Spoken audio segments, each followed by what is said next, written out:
Next question है हमारे पास, if 2:7 proportion 44:x then x is equal to. Question को सॉल्व करते हैं। हमारे पास है 2:7 प्रोपोर्शन 44:x के।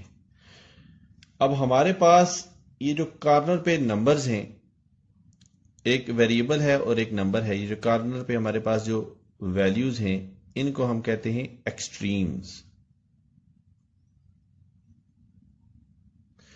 और ये जो मिड में वैल्यूज हैं इनको हम कहते हैं मीन्स। ये एमसीक्यू भी आ सकता है, बल्कि इनफैक्ट ये एफपीएससी के किसी एग्जाम में आया भी हुआ है, मे बी एफआईए के सब इंस्पेक्टर एफआईए के इंस्पेक्टर के पेपर में या असिस्टेंट डायरेक्टर के पेपर में। उसमें उन्होंने ये पूछा था कि ये जो कॉर्नर पे नंबर होते हैं इनको क्या कहते हैं। अब हम इस क्वेश्चन को सॉल्व कर रहे हैं तो इसी क्वेश्चन पे स्टे करते हैं। तो जो प्रोडक्ट ऑफ एक्सट्रीम्स है, प्रोडक्ट ऑफ एक्सट्रीम्स, ये इक्वल होती है product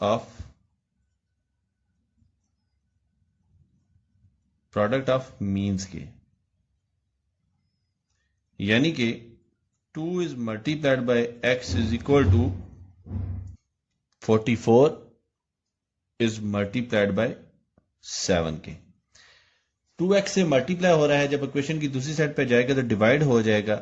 x is equal to 44 is multiplied by 7 is divided by 2। तो 22 2s आर 44। तो x की जो वैल्यू हमें हासिल होगी वो होगी x is equal to 22 is multiplied by 7। So x हमें हासिल होगा 22 के, जब हम 7 से मल्टीप्लाई करेंगे तो ये हासिल होगा 154 के।